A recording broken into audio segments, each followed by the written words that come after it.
Chuck Berry walked into a music workshop in St. Louis in 1979 and sat down in the back row without telling anyone who he was. The vocal coach running the session pointed at him and said, "Show us what you've got, old-timer."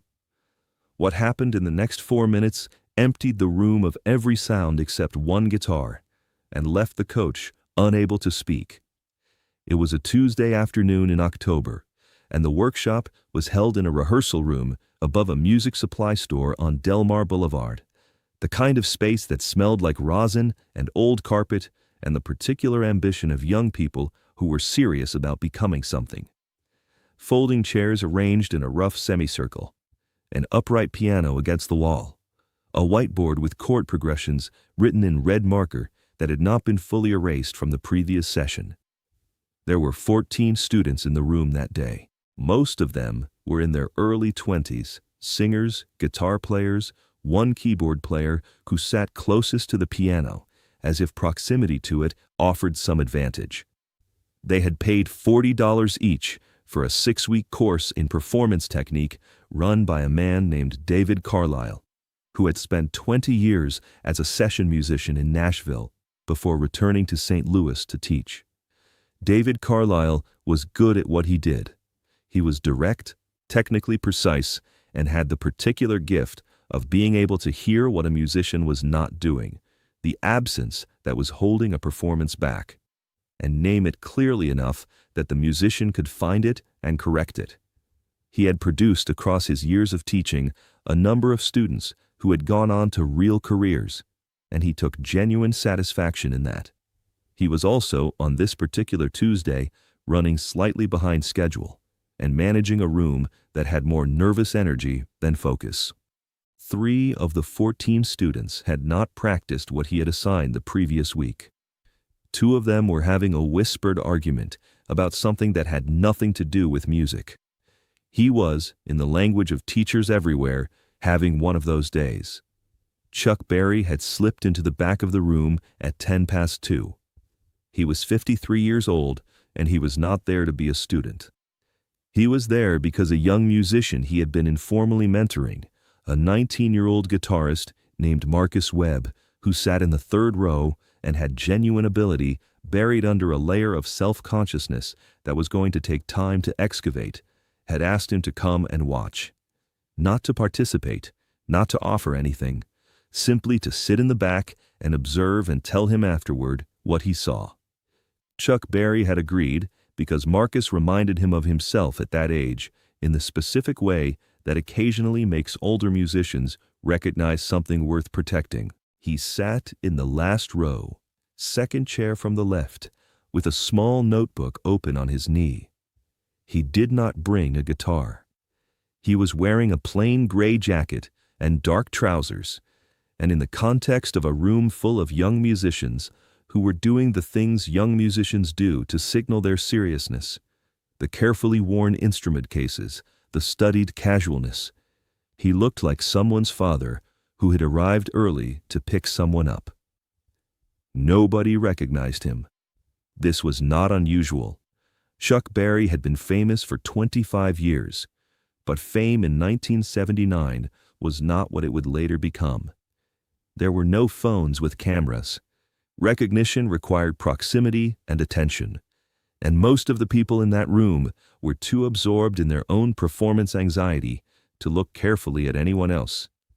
David Carlisle noticed him at around 2:30 during a break between student performances. He had been vaguely aware of a quiet older man in the back since the session started, and had assumed he was a parent, or perhaps a relative of one of the students, and had not given it much further thought. By 2:40, with the session running long and 2 students still waiting to play, he made a decision that teachers occasionally make when they are trying to fill time and move energy around a room. He looked toward the back row. "You in the back," he said, nodding at Chuck Berry. "You've been sitting there for a while. You play anything?" Chuck Berry looked up from his notebook. "Guitar," he said. "Well, we're a workshop," Carlisle said, with the particular tone of a man who considers his own good humor a teaching tool. "Show us what you've got, old-timer. Might as well get something out of the afternoon." A few of the younger students turned to look. One of them, sitting near the front, smiled in the way of someone expecting to be mildly entertained. An older man with a guitar. Sure, why not? Chuck Berry looked at David Carlyle for a moment. His expression did not change. He closed his notebook, set it on the chair beside him, and looked around the room. One of the students, a young woman named Patricia, who played rhythm guitar and had been in the workshop for 3 weeks, had her acoustic guitar leaning against the wall beside her chair. "May I?" Chuck Berry said, nodding toward it. Patricia handed it over without hesitation, the automatic generosity of a musician in a workshop context. Chuck Berry turned the guitar over once in his hands, the way he had turned every guitar over in his hands for 30 years, reading it, understanding it, finding its particular character. He adjusted the tuning on 2 strings with the quick efficiency of someone who does not need to think about tuning to do it correctly. Then he looked up at the room. "Any requests?" he said. The student near the front, who had been smiling with mild anticipation, opened his mouth to say something, and then closed it, because something in the way the older man had asked the question made the joke he had been about to make seem like exactly the wrong response. Nobody said anything. Chuck Berry nodded once, as if this was the answer he had expected, and began to play. He started with Johnny Be Good, not because it was the obvious choice, but because it was the song that most precisely demonstrated everything he wanted to demonstrate. And he had decided in the 3 seconds between Patricia handing him the guitar and him beginning to play that demonstration was what this moment called for. The opening riff came out of that acoustic guitar at a volume and with a presence that seemed physically impossible for the instrument. This was the thing about Chuck Berry that no recording had ever fully captured and no description had ever adequately conveyed. The way he made a guitar do more than it appeared capable of doing, not through force, but through placement, through the precise location of each note against each beat, through a rhythmic intelligence so deeply internalized that it had long since stopped being technique and become something closer to thought. The room changed in the first 8 seconds. The student near the front, who had been smiling, stopped smiling. Not because anything bad had happened, but because his face had done something involuntary.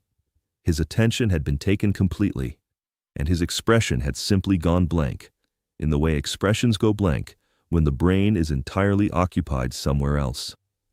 The whispered argument in the middle of the room ended. The 2 students who had been arguing turned toward the back row, without appearing to decide to do so.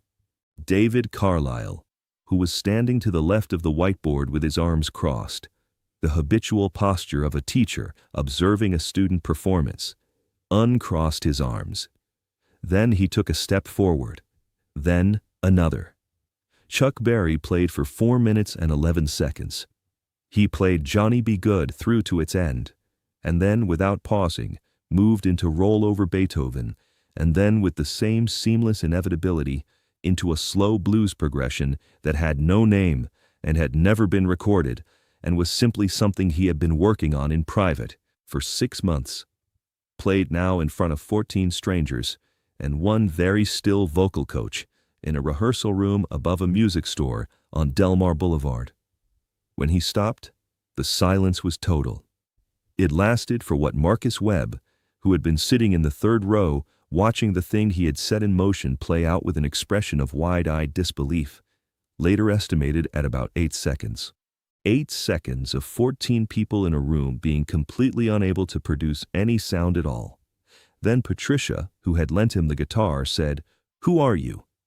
The student near the front, the one who had been about to make a joke, turned to look at her, then turned back to the man in the back row with the acoustic guitar across his knee. David Carlyle had not moved since his second step forward.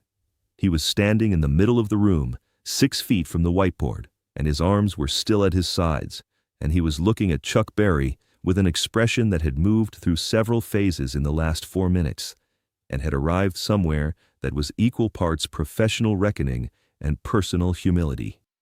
"Chuck Berry," he said. It was not a question.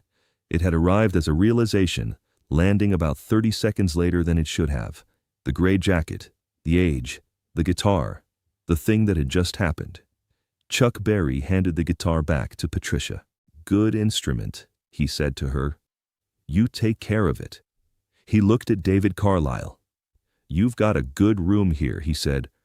There was nothing ironic in it. He meant it precisely.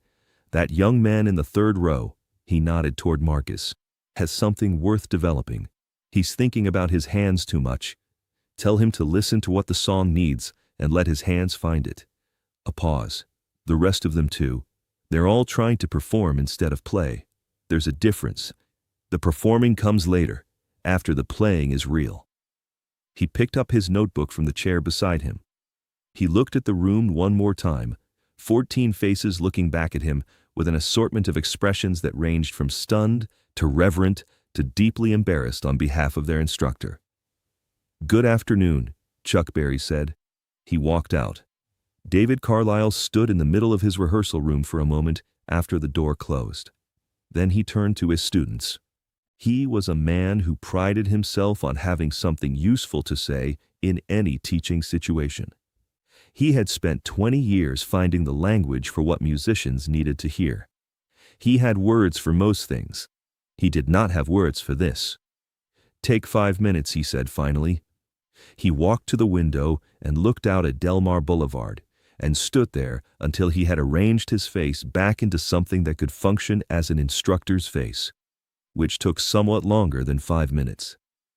He spoke about it publicly for the first time 12 years later, in 1991, in an interview with a St. Louis music publication that was doing a piece on local music education.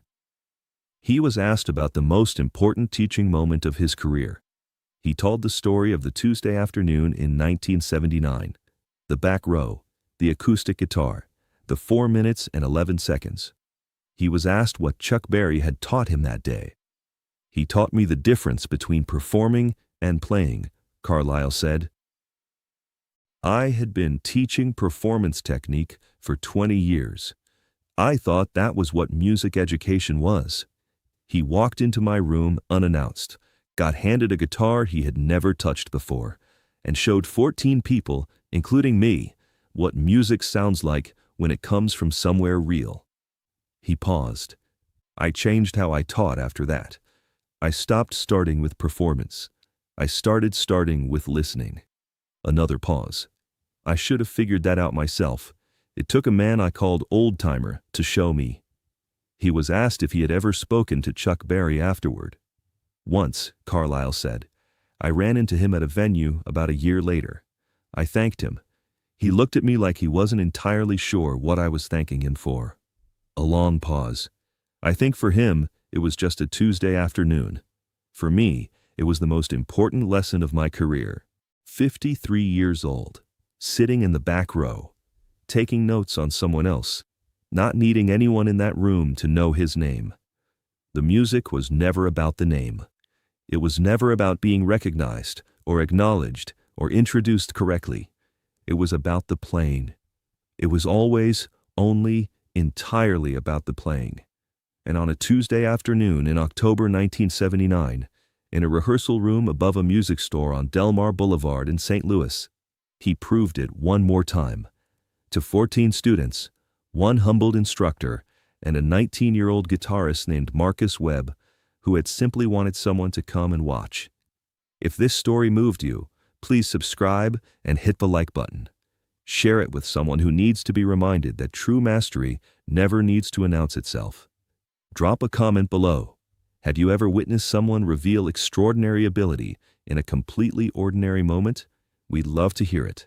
Ring that notification bell so you never miss another story like this one.